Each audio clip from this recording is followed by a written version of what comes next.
ஏதாச்சும் ஒரு வேலை முடிக்காம தூங்க போயிட்டா தூக்கமே வராது எனக்கு. ஸோ, அதனால நெறைய நாள் வந்து 2 மணி ஆனாலும் நான் இருக்க ஒர்க்கெல்லாம் முடிச்சுட்டு தான் தூங்கியிருக்கேனே.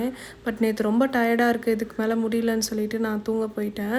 ஆனா பார்த்தா நைட்டு ஃபுல்லா தூங்கல. ஸோ, சரியான தலைவலி. காலையில எழுந்து ஸ்ட்ராங்கான ஃபில்டர் காஃபி போட்டு குடிச்சுட்டு, ஃபர்ஸ்ட் அந்த ஒர்க்க முடிச்சுட்டு தான் நான் குக்கிங்கே போனேன். ஒரு பல்க் கீ செயின் ஆர்டர் வந்துருந்துச்சு ரெசின்ல பண்றதுக்கு.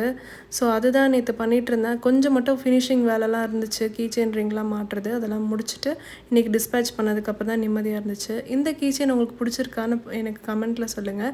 உங்களுக்கும் இந்த மாதிரி resin products, miniature frame, fridge magnet வேணும்னா நம்மளோட பேஜ் செக் பண்ணி பாருங்கள். கமெண்ட்டில் டேக் பண்ணுறேன். இந்த வுட்டன் சாப்பிங் போர்டில் இந்த மோல்டு ஃபார்ம் ஆகுறது ஒரு பெரிய ப்ராப்ளமாக இருக்குது. எனக்கும் ஸ்டீலில் வாங்கலான்னு பார்த்தா, ஆனால் அதில் வந்து நைஃப் வந்து ஷார்ப்னஸ் குறையும்னு சொல்கிறாங்க. இது நான் டிமார்ட்டில் புதுசாக வாங்கினது. பட் இது எடுக்கிறதுக்கு முன்னாடி மோல்டு ஃபார்ம் ஆகுது. இந்த டிமார்ட் ஹாலோட வீடியோ நம்மளோட யூடியூப் சேனலில் லாங் வீடியோவில் போட்டிருக்கேன். நீங்கள் வேணும்னா செக் பண்ணி பாருங்கள்.